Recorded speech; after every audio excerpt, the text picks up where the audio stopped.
사랑이 많으신 하나님 아버지 감사합니다. 오늘도 하나님의 말씀 앞으로 우리를 불러주시고 부족한 종의 입술을 통하여 성경을 배우게 하시니 감사드립니다. 하나님의 뜻을 깨닫는 시간 되게 도와주시고 그 뜻대로 살아가기로 다짐하는 시간 되게 도와주시옵소서. 무엇보다도 우리가 더욱더 겸손해지길 소망하며 예수 그리스도 이름으로 기도합니다. 아멘. 네, 이제 성경도 절반 이상을 읽으셨을 거예요. 그래서 앞으로도 성경 퀴즈도 풀고 성경 통독도 하고 올해는 우리의 평생의 과업 성경 일독이 꼭 성공할 수 있었으면 좋겠습니다. 계속해서 이제 이사야 바로 문제 한번 풀어보겠습니다. 첫 번째 문제, 그가 곤욕을 당하여 괴로울 때에도 그의 입을 열지 아니하였으며 마치 도수장으로 끌려가는 땡땡과 털 깎는 자 앞에서 잠잠한 양같이 그의 입을 열지 아니하였도다. 정답은 어린 양입니다. 그리고 이제 구약 성경을 우리가 쭉 읽다 보면 이 성경의 구절이 이제 미래의 메시아를 예언하는 구절들이 꽤 많이 있습니다. 원시 복음이라고 해서 이제 여자가 범죄했을 때 하나님께서 그에게 저주를 할 때 사탄이 너의 발을 물 것이고 상하게 할 것이고 너는 그 사탄의 머리를 망하게 할 것이다. 이런 구절도 있는 거 아실 거고요. 그리고 보라 처녀가 잉태하여 아들을 낳을 것이요 임마누엘이라 하리라. 그런 등등 본문이 이제 메시아에 관한 많은 구절들이 있습니다. 특히 나라가 멸망하고 새로운 메시아가 도래할 것이라는 구절들이 많이 있는데 대부분 어떤 느낌이냐면 뭔가 정치적인 메시아, 뭔가 힘 있는 메시아, 뭔가 다른 나라 강대국들을 다 쳐부술 만한 그런 군사적인 메시아 이런 느낌인데 53장, 이사야 53장도 분명히 이것은 메시아를 예언하는 구절임이 이건 알겠는데 내용이 너무 다른 메시아의 구절과 다른 거예요. 그가 곤욕을 당하여 괴로울 때에도 이거는 그들이 기다리는 메시아의 모습이 아니거든요. 그런데 놀랍게도 요한복음 1장 29절에 이튿날 요한이 예수께서 자기에게 나오심을 보고 이르되 보라 세상 죄를 지고 가는 하나님의 어린 양이로다. 지금에 와서 우리가 예수님을 묵상하면 예수님이 우리 죄를 대신하여 이 땅에 인간의 모습으로 오셨고 그분이 십자가에 달려 돌아가셨고 그 모진 고난을 당하는 동안에 도수장으로 끌려가는 어린 양과 같은 모습으로 끌려간 거 우리는 다 알고 있죠. 하지만 당시에는 이사야 때는 이게 난제의 구절이었거든요. 그런데 실제로 예수님께서 어떤 모습으로 오셨다? 이사야의 고난의 종 메시아의 모습으로 오셨음을 우리가 기억하셨으면 좋겠습니다. 그래서 어쩌면 우리가 이 땅에서 예수 그리스도를 닮아간다는 것은 이 고난의 종 메시아의 모습이 최종의 모습일 수 있습니다. 나보다는 남을 위하여 그리고 나의 것을 희생하여 다른 사람을 덕을 세우는 그런 모습들이 우리가 닮아가야 할 예수 그리스도의 참 모습이 아닌가 한번 더 생각해 봅니다. 2번 문제, 여호와께 연합한 땡땡은 말하기를 여호와께서 나를 그의 백성 중에서 반드시 갈라내시리라 하지 말며 고자도 말하기를 나는 마른 나무라 하지 말라. 정답은 이방인입니다. 하나님께서 이스라엘 백성들을 심판하시고 그들이 멸망을 당하죠. 그런데 멸망을 당할 때 반드시 회복시킬 것을 약속하십니다. 그런데 회복시키실 때는 이전이랑 좀 달라요. 예전에는 하나님이 시내산에서 언약을 맺고 선택된 민족으로서 이스라엘이 있었다면 이제 그 선택된 민족 이스라엘이 멸망당하고 회복시킬 때는 좀 범위가 확장됩니다. 누구도 여호와께 연합한 이방인이 말하는 거예요. 그러니까 이방인들도 그 하나님의 백성의 범주 안에 들어온다는 거죠. 그래서 보세요. 그들이 말하기를 이방인들, 여호와께 돌아온 연합한 이방인이 뭐라고 이야기하냐면 나를 그의 백성 중에서 반드시 갈라내시리라 하지 말라. 우리를 따로 구분하지 말라. 그리고 고자도 말하기를 나는 마른 나무라 하지 말라. 이런 이야기를 하거든요. 이 뒤에 구절은 좀 이게 뭔 말인가 싶죠. 여러분 하나님께서 구원을 약속하실 때 처음에 어떤 약속을 주시죠? 생육하고 번성하라. 땅에 충만하라. 이게 자손을 약속하시는 게 하나님의 구원 약속이죠. 그러면 그 생육하고 번성이 안 되는 고자들도 이제는 하나님의 구원에 들어온다 이런 의미입니다. 생육하고 번성을 약속받지 못한 사람의 대명사가 고자인 거예요. 이런 사람들조차 하나님께서 구분하지 않고 죄 있는 자로 걸러내지 않으시고 다 거룩한 백성들 누구를요? 이방인 중에서 여호와의 이름을 부르고 여호와와 연합한 자들은 이제 하나님의 새로운 예루살렘, 하나님의 새로운 백성으로 삼아 주신다는 그 구절입니다. 이 구절이 있었기 때문에 이제 우리가 이 자리에 들어올 수 있다는 거죠. 구원받을 약속을 직접적으로 받지 못했지만 또 하나님에게 구원받을 만한 자격이 없지만 그럼에도 불구하고 그 여호와께 연합 붙어 있기만 해도 예수 그리스도를 믿기만 해도 우리가 구원받을 수 있다는 거, 이거 감사한 마음으로 기억할 수 있었으면 좋겠습니다. 3번 문제, 일어나라 땡땡을 바라라. 이는 내 땡땡이 이르렀고 여호와의 영광이 내 위에 임하였음이니라. 정답은 빛입니다. 일어나라 빛을 발하라. 여러분 태양계에서 이렇게 밤하늘을 보면은 금성도 반짝이고 화성도 반짝이고 막 이렇게 이게 보는데 그 중에서 유일하게 자체적으로 빛을 내는 것은 오직 태양 하나뿐이 없다. 다른 행성들은 다 그 태양빛을 반사해서 우리에게 비춰주고 있다고 그렇게 알고 있습니다. 그럼 여기서 보세요. 이 일어나라 빛을 발하라 이 말을 할 때는 이 명령을 들은 사람들은 회복된 사람들, 우리라는 거예요. 근데 우리에게 빛을 발하라 할 때는 사실 우리는 자체적으로 빛을 낼 수 있는 존재들이 아닙니다. 죄를 지었고 또 하나님 없이는 빛을 낼 수 없는 오직 빛 대신 하나님의 빛이 우리에게 이르렀고 이게 그 빛이 반사하는 역할은 우리가 해야 되는 거죠. 그러면 어떻게 사람들에게 빛을 발하면서 살아갈 수 있을까요? 여러분 제가 예전에 한국민속촌에서 연예인 이영애 씨를 한번 본 적이 있었거든요. 근데 그 이영애 씨는 일반인이랑 다르더라고요. 얼굴에 그 빛이 나고 뭔가 아우라가 있어요. 어떻다고요? 일반인과 다르게 아우라가 있다. 이게 핵심입니다. 여러분 하나님 앞에서 빛과 같은 존재가 되려면 일반인과 다르게 세상 사람들과 다르게 구별되는 어떤 게 있으면 우리에게서 빛이 납니다. 그게 하나님을 믿는 사람으로서 선한 행위일 수도 있고요. 아니면 더 뜨겁게 믿는 믿음일 수도 있고요. 세상의 가치관을 다 따라 살 때 나는 그 세상의 가치관이 아니라 구별된 어떤 하나님의 성경의 가치관을 따라가는 그 모습이면 우리에게도 그 여호와의 빛이 날 수 있다는 거, 그렇게 반짝반짝 빛나는 저와 여러분 되기를 소망합니다. 4번 문제, 모든 슬픈 자를 위로하기 위하여 여호와의 은혜의 해와 우리 하나님의 땡땡을 선포한다고 이야기하나요? 정답은 보복의 날입니다.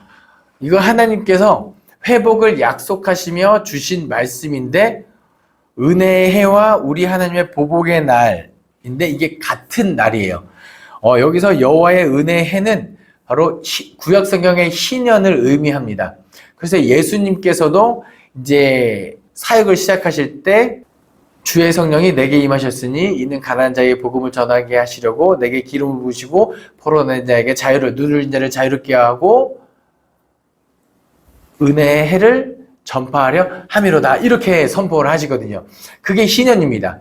그러니까 7년에 한 번씩 돌아오는 안식일인데 그 7년이 7번째 지난 그 다음에 50년이 완전한 빛을 탕감해주고 모든 것으로부터 자유로워진 해가 희년인데 이스라엘 역사 속에서 이 희년이 제대로 지켜진 적은 한 번도 없다고 합니다. 기록된 바에 의하면. 그런데 그것을 누가 하시겠다고요? 예수님께서 하시겠다고 합니다. 그런데 여기 또 동일하게 그럼 은혜의 해가 어떻게 보복의 날이냐 이겁니다. 저를 어떤 형제나 누군가 저를 이제 괴롭힌다고 가정해 볼게요. 그러면 이게 나는 하나님의 은혜를 받아서 자유롭게 되고 회복하게 되려면 뭐가 없어지면 돼요?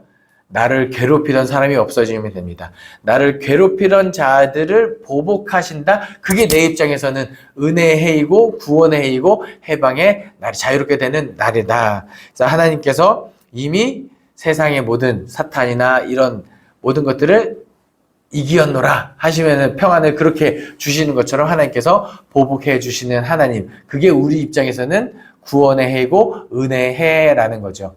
그래서 우리 그 날을 누리면서 살아갈 수 있었으면 좋겠습니다. 뭔가 삶에 치여서 뭐 힘들어서 그렇게 사는 게 아니라 이미 승리한 사람처럼 승리한 예수 그리스도를 따르며 날마다 자유롭게 행복하게 살아갈 수 있었으면 좋겠습니다. 5번 문제. 우리는 진흙으로 주는 아버지와 무엇으로 묘사되고 있나요? 정답은 토기장이입니다. 예. 우리는 진흙이고 하나님은 토기장이다. 그러면 토기장에게는 권한이 몇 가지가 있습니다. 뭐냐면 진흙이라는 이 재료를 가지고 만들고 싶은 것을 얼마든지 만들 수 있어요. 찻잔을 만들 수도 있고요. 아니면 그릇을 만들 수도 있고요. 원하는 걸 뭐든지 만들 수가 있어요. 만들었죠? 만들고 나서 보니까 이거보다는 다른 걸 만들어야죠. 다시 뭉개뜨리고 새롭게 만들 수가 있습니다. 그것은 전적으로 토기장의 권한이죠. 그 토기가 구워졌습니다. 정성스럽게 구웠는데 그 토기가 잘 나오면 보관하고 팔겠지만 안 나오면 깨뜨려 버릴 권한도 토기장이에게 있습니다. 근데 여기서 중요한 게 있습니다. 뭐냐면 모든 것을 만들고 변형시키고 구워내고 이 모든 과정 속에서 하나님께서 계획하심이 있으셨고 그리고 정성을 다 하셨다라는 겁니다. 어떠한 토기장이도 그릇을 깨뜨리기 위해서 만드는 토기장이는 없다라는 거예요. 그러면 하나님께서 토기장이를 만들 때 실수가 있고 결함이 있으시냐? 또 그것은 아니라는 것도 기억하셨으면 좋겠습니다. 분명한 것은 하나님께서 그 재료를 원재료를 아끼셨고 그것을 통하여 정말 세상을 아름답게 만들고자 심혈을 기울이셨다는 것. 그래서 세상 만물을 만드셨을 때는 말씀으로 창조하시고 보시기에 좋았더라. 사람을 만드실 때는 직접 흙을 빚어서 스스로 빚어서 만들었고 그 코에 생기를 불어 넣으시고 완성된 모습을 보시고는 보시기에 좋았더라가 아니라 심히 좋았더라. 우리를 향하신 하나님의 사랑과 정성을 기억하실 수 있었으면 좋겠습니다. 6번 문제. 여호와께서 이와 같이 말씀하시되 하늘은 나의 보좌요 땅은 나의 땡땡이니 너희가 나를 위하여 무슨 집을 지으랴? 내가 안식할 처소가 어디 있으랴? 라고. 정답은 발판입니다. 이게 무슨 말일까요? 이제 이스라엘 백성들이 돌아와서 회복하면 하나님의 성전을 다시 짓고 과거의 영광을 재현하려고 할 때 하나님께서 말씀하시는 성전은 과거에 솔로몬이 지었던 성전을 똑같이 모방해서 만드는 그런 성전이 아닙니다. 그리고 결국에는 이 성전이 오늘에 와서는 누가 돼요? 우리가 되는 거예요. 고린도후서 3장 16절에 너희는 너희가 하나님의 성전인 것과 여호와의 성령이 우리 가운데 계시는 것을 알지 못하느냐 하면서 우리가 여호와의 성전이 되는 이 계획을 이야기하는 거예요. 여러분 보세요. 우리가 어떤 집을 만들더라도 그 하나님을 그 장소에 램프의 요정 지지처럼 제한할 수 없습니다. 지금 오늘 우리가 읽은 본문이 그걸 이야기하는 거예요. 하늘이 나의 보좌다. 우리가 여기 하늘 어디까지 뻗어나가는지 그 위로 아무리 올라가도 하나님을 그 하늘로 가둘 수가 없어요. 그리고 심지어 땅은 하나님의 발판인 거예요. 그러니까 하나님이 발을 한번 대면 어디든지 하나님의 발판인 그런 하나님이니 하나님을 제한할 수 없고 하나님이 이 의지를 가지고 거하시는 것이 새로운 성전이 될 것이다. 이전과는 같지 않을 것이다. 그것을 이야기하고 있는 겁니다. 하나님께서 어디 거하시는 의지가 중요해요. 여러분, 성전은 항상 거룩해야 됩니다. 그래서 죄를 지은 사람이 들어갈 수 없고 죄를 지은 사람이 제사장 책무를 다하기 위해서는 속죄제도 드리고 막 이렇게 해야지 하나님이 거하시는 처소는 늘 거룩하고 구별되고 깨끗해야 됩니다. 그럼 우리는요? 우리 역시 마찬가지라는 겁니다. 우리는 하나님께서 거하시는 처소로서 구별되고 거룩하고 성결한 삶을 살아갈 수 있었으면 좋겠습니다. 7번 문제. 예레미야는 요시야 왕 몇 년째에 여호와의 말씀이 임하였나요? 정답은 13년입니다. 이게 예레미야가 이 13년에 활동을 시작한 게 어떤 의미가 있을까요? 재미있는 것은 요시야 왕 13년입니다. 그럼 그 요시야 왕 13년은 어떤 해인가? 역대하 34장에 보면 34장 3절에 보면은 요시야 왕이 아직도 어렸을 때 곧 왕위에 있은 지 8년 만에 그의 조상 다윗의 하나님을 비로소 찾았고 12년에 유다와 예루살렘에 비로소 정결하게 하며 산당들과 아사랴 목상들과 아로 새긴 우상들과 부어 만든 우상들을 제거해 버림에. 그리고 8절에 보면 요시야 왕이 있은 지 18제에 그 땅과 성전을 정결하게 하기를 마치고 종교개혁을 일으키는 그런 시대가 요시야 왕이 다스리던 시대라는 거예요. 그러니까 요시야 왕이 12년에 예루살렘을 정결하게 했는데 요시야 왕 13년째 예레미야가 하나님의 심판의 메시지를 선포했다는 거예요. 여러분 어떤 느낌일까요? 교회에서 부흥해서 와 모든 성도 은혜 받았습니다 하고 있을 때 이호 목사가 그거 아닙니다. 정말 확 좋아지는 분위기에 찬물을 끼얹는 그런 느낌이에요. 그런데 여러분 잘 생각해 보시기 바랍니다. 하나님의 뜻은 그 와 하는 분위기였나요? 멸망을 선포하는 거였나요? 물론 요시야 왕은 잘했어요. 정말 수고하고 애쓰고 했지만 하나님의 뜻은 더 회개하고 더 애절하게 용서를 구하고 하나님의 말씀에 귀를 기울이는 거였어요. 그러니까 그 예레미야를 표현할 때 눈물의 선지자라고 표현을 하거든요. 그러니까 하나님이 이스라엘이 남유다가 예루살렘이 멸망할 것을 보여주셔서 그 나라의 운명 때문에 눈물을 흘리는 것 첫 번째. 두 번째는 진짜 힘들어서 흘리는 겁니다. 이스라엘을 멸망했을 때 니 그딴 소리 좀 하지 마. 동족에 있는 사람들이 너 계속 그거 선포하면 진짜 가만히 안 둔다고 협박하고 힘들게 만들어서 하나님 나 힘들게 한다고 얘기했던 그 눈물의 선지자 예레미야.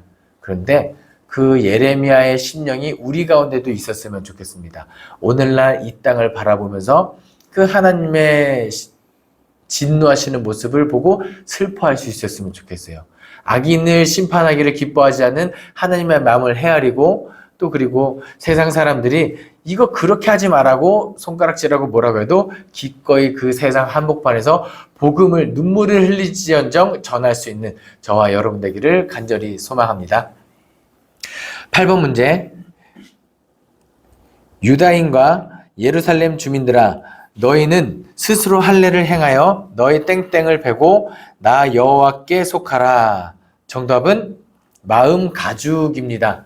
그러니까 여러분 할례는 이게 뭔가 남자의 신체 중에 포피를 베어버리는 행위거든요. 그것을 베어버린다는 것은 내가 거룩하게 살겠습니다라고 다짐하는 그런 예식 행위예요. 굉장히 정결하고 거룩한 예식인데 지금 뭐라고 이야기해요? 그 할례를 행할 때 그런 육체 눈에 보이는 어떤 이것을 베는 것이 아니라 너희 마음 가죽을 베라고 이야기합니다.